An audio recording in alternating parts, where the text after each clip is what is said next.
पिछले एपिसोड के लास्ट में हमने देखा था कि जब वोह्युल और जुई ने अपने पेट्रोलिंग के बाद घर आते हैं तो वहाँ येवोन थी। उसे देखकर वोह्युल एकदम शॉक्ड रह गया था क्योंकि वो बिल्कुल हिएसन की तरह लगती थी। वो आगे बढ़कर उसे हग कर लेता है और कहता है, हिएसन, आखिर तुमने मुझे ढूंढ ही लिया जैसे तुमने प्रॉमिस किया था। जुई ने भी हैरानी से सब कुछ देख रही थी। वोह्युल फिर येवोन से कहता है, मैंने तुम्हें बहुत मिस किया, एक दिन भी नहीं बीता जब मैंने तुम्हारे बारे में सोचा ना हो। वोह्युल फिर से येवोन को हक करने वाला था तो वो उसे रोक देती है और पूछती है कि हम पहले मिल चुके हैं क्या? लगता तो नहीं है, क्योंकि तुम्हारे जैसे हैंडसम इंसान को मैं तो भूल ही नहीं सकती हूँ। वोह्युल हैरानी से येवोन की तरफ देखता है और पूछता है, तुम्हें मैं याद नहीं हूँ क्या? मैं इतने सालों से तुम्हारा वेट कर रहा हूँ। येवोन कहती है, तुम मुझे कोई और समझ रहे हो, मेरा नाम हिएसन नहीं बल्कि येवोन है। जुई ने फिर बीच में आकर वोह्युल की तरफ से माफी मांगती है और कहती है कि ये बहुत समय से बाहर रह रहा है तो कभी कभी थोड़ा एक्स्ट्रा कर देता है। येवोन जाने लगती है तो वोह्युल उसका हाथ पकड़ लेता है। जुई ने फिर उसको रोकती है तो वो खुद को संभाल कर फिर माफी मांगता है और कहता है कि एक्साइटमेंट में मैंने लाइन क्रॉस कर दिया। येवोन के जाने के बाद वोह्युल अकेला बैठा हिएसन की फोटो देखकर उसे याद कर रहा था। तभी जुई ने वहाँ आती है। वोह्युल कहता है, हिएसन ने अपना प्रॉमिस पूरा किया, उसने कहा था कि वो मुझे ढूंढ लेगी। जुई ने वोह्युल को समझाकर कहती है कि येवोन को बहुत ऑकवर्ड फील हुआ होगा क्योंकि किसी को भी अपनी पिछली लाइफ का याद तो रहता नहीं है। फिर हम नेक्स्ट डे का सीन देखते हैं। ली सांग और पार्क डोंग उस खजाने के बारे में बात कर रहे थे जो वोह्युल के कॉफिन के नीचे से गायब हो गया था। ली सांग कहता है कि उन दोनों और वोह्युल के अलावा बस बटलर जू ही था जो उस खजाने के बारे में जानता था। उन लोगों ने तो लिया नहीं तो जरूर बटलर ने लेकर अपने डिसेंडेंट्स को दे दिया होगा। तभी वहाँ वोह्युल आता है और उन्हें बटलर जू के बारे में कुछ भी कहने से मना करता है और फिर बताता है कि वो हिएसन से मिला था। वोह्युल काफी दुखी सा था क्योंकि उसने तो यही सोचा था कि जब वो हिएसन से मिलेगा तो वो इंसान रहेगा और हिएसन भी उसे पहचान लेगी, पर ऐसा कुछ भी नहीं हुआ। ली सांग और पार्क डोंग वोह्युल को समझाते हैं कि हार मत मानो, अब तो तुम अपने गोल के एकदम पास आ चुके हो। फिर हम जुई को देखते हैं। वो अपने घर के पास वाले बुचर शॉप पे जाती है तो वो लेडी कहती है कि रात में तुम लोगों ने पेट्रोलिंग के बाद रिपोर्ट क्यों नहीं किया? एक तो तुम्हारे मैंशन की वजह से ये एरिया रीडेवलप नहीं हो पाया। फिर वो पूछती है कि आखिर तुम इतने पुराने मैंशन में रहना क्यों चाहती हो? तो जुई ने बताती है कि वो लोग तो मैंशन को गेस्ट हाउस बनाने वाले हैं। इधर वोह्युल अब भी हिएसन के बारे में ही सोच रहा था। जुई ने वहाँ आकर उससे कहती है कि उन्हें येवोन को इनवाइट करना चाहिए, आखिर वो उनके मैंशन में इन्वेस्ट करने वाली है। वोह्युल फिर कहता है, तुमने सही कहा था, वो एक अच्छी लाइफ जी रही है, उसे तो पिछली लाइफ का कुछ भी याद नहीं है। मुझे उसके सामने आकर उसे कंफ्यूज नहीं करना चाहिए। वैसे भी मैं तो इंसान भी नहीं बन पाया, आधा इंसान आधा वैम्पायर रह गया। जुई ने कहती है, तुम उसे हिएसन मत समझो, उसे येवोन के रूप में ही एक्सेप्ट करो। इतने साल से तुम उसका वेट कर रहे हो, वो जरूर तुम्हारी फीलिंग समझेगी और मैं तुम्हारी हेल्प भी करूंगी। रात में वोह्युल जब अकेला छत पे था तो वहाँ मिस्टर को आता है। उसे ऑलरेडी हिएसन के बारे में पता था। वो वोह्युल से कहता है कि ऐसे ज्यादा समय तक आधा इंसान आधा वैम्पायर रहना सेफ नहीं है। जल्द से जल्द तुम उस लड़की को प्यार में लाओ ताकि तुम उसका खून पीकर इंसान बन सको। फिर हम नेक्स्ट डे का सीन देखते हैं। जुई ने गेस्ट हाउस के लिए आइडियाज रिसर्च कर करके परेशान हो रही थी तो वोह्युल दोशिक को कॉल करके कहता है कि तुमने तो कहा था कि तुम उसे प्रोटेक्ट करोगे, तो उसके प्रॉब्लम्स शेयर करना तुम्हारी रिस्पॉन्सिबिलिटी नहीं है क्या? दिन भर से बेचारी आइडियाज ढूंढ ढूंढ कर परेशान हो रही है, वो तो हेल्प मांगेगी नहीं तो तुम्हें खुद हेल्प ऑफर नहीं करना चाहिए क्या?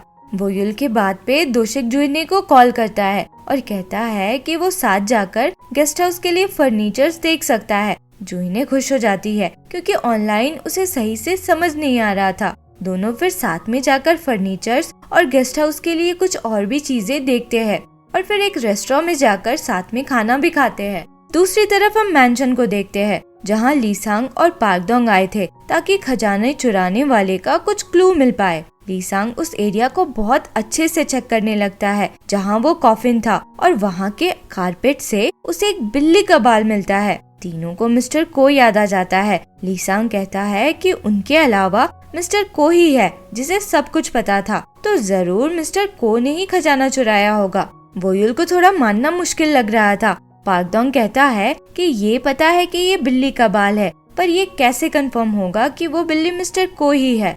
इधर घर लौटते हुए जूही ने दोशिक से कहती है कि वो हेवन को इनवाइट करने का सोच रही है, तो उसे भी साथ आना चाहिए। दोशिक ये ऑफर एक्सेप्ट कर लेता है। अपने इन्वेस्टिगेशन के बाद लीसांग और पार्क डोंग वोयुल के साथ ऑक्सब्लड एंजॉय कर रहे थे।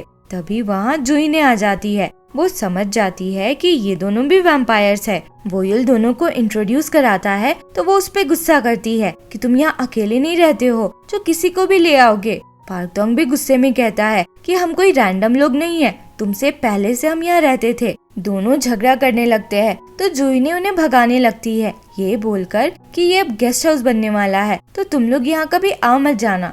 जूही ने को इतना गुस्सा करता देख वोयुल चुपचाप उन दोनों को लेकर बाहर निकल जाता है। फिर हम येवन को देखते हैं। वो अपने बिजनेस पार्टनर लीमान के साथ थी जो एक वैम्पायर ही था।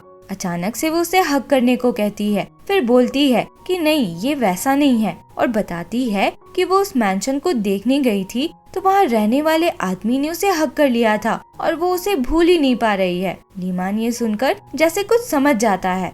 इधर रात में जूही ने फिर से वोयुल पे गुस्सा करती है कि मेरे जाते के साथ तुम दूसरे वैम्पायर्स को यहाँ ले आए थे। वोयुल सॉरी बोलता है और कहता है कि हम तो बस इस मैंशन में बिताए पुराने दिनों को याद कर रहे थे।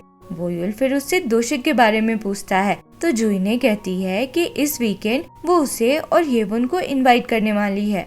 जूही ने फिर वोयुल से कहती है कि उनके आने पे उसे कुछ रूल्स फॉलो करने होंगे। पहले तो उसे हियसन के बारे में बिल्कुल बात नहीं करना होगा, बल्कि येवन को मिस ना कहकर बुलाना होगा।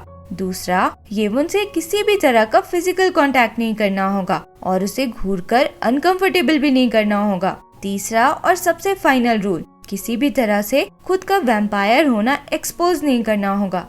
फिर नेक्स्ट सीन में हम देखते हैं कि हेवन और दोशिक के आने से पहले वोयुल थोड़ा नर्वस सा फील कर रहा था। जूही ने उसके पास आकर उसका ब्लेजर ठीक करती है तो वो उसको देखता रह जाता है और फिर थैंक्स कहता है। जूही ने कहती है आज तुम जितना चाहो मेरे आंखों में खुद को देख सकते हो। तो वोयुल थोड़ा रुक कर फिर कहता है तुम्हारी आंखें बहुत सुंदर हैं। जूही ने कुछ नहीं बोलती और तभी दरवाजे पे नॉक होता है। दोशिक और येवन आ गए थे। येवन अंदर आती है तो वोयुल उसे फ्लावर्स देता है जो येसुन का फेवरेट हुआ करता था और फिर से उस दिन के लिए सॉरी बोलता है। जूही ने वोयुल से कहती है कि वो मिस ना को घर घुमा दे। घर घुमाने के टाइम पे येवन पूछती है कि ये मैंशन तो जूही ने के नाम पर है, फिर तुम यहाँ कैसे रह रहे हो? तो वोयुल कहता है कि हमारी फैमिलीज एक दूसरे को जानती थी। फिर वो येवन की आंखों में बहुत ध्यान से देखता है। फिर सब लोग साथ में खाने बैठते हैं। वोयुल भी ड्रिंक करना चाहता था तो जूही ने उसे रोक देती है, पर येवन उसके ग्लास में वाइन डाल ही देती है। सब लोग खा रहे थे और वोयुल बस येवन को देख रहा था। वो पूछती है कि तुम कुछ खा क्यों नहीं रहे हो?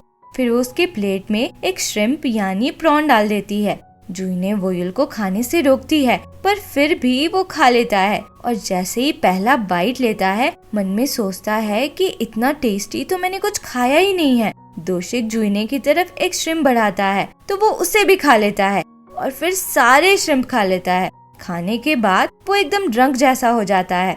फिर वो हेवन के पास आकर उसे हेसुन कहता है। वो आगे कुछ कहता उससे पहले जूही ने उसे किसी तरह से बाहर ले जाती है और उसको सोबर करने के लिए उसको एक पंच मारती है। वोयुल अब भी नशे में ही था और जूही के ऊपर गिर जाता है। कुछ मिनट्स बाद वोयुल खुद को थोड़ा संभालता है और जूही को सॉरी बोलकर अंदर जाता है। जूही भी उसके पीछे से अंदर जाती है। उस समय दोशिक एक फोन कॉल अटेंड करने बाहर निकला था और येवन अकेली थी। अचानक से बल्ब में कुछ खराबी आ जाती है तो येवन डर के चिल्लाती है और वो गिरने ही वाली थी। वोयुल अपने वैम्पायर स्पीड से दोशिक के बगल से ही अंदर जाता है और उसे पकड़ लेता है। दोशिक उस तरफ ना देखे इसलिए जूही ने उसे अपनी तरफ खींच लेती है। और इसी के साथ ये एपिसोड यहाँ खत्म होता है। आगे क्या हुआ इसके लिए मिलते हैं अगले वीडियो में। अगर एक्सप्लेनेशन पसंद आया हो तो लाइक, शेयर एंड सब्सक्राइब करें। Thank you for watching.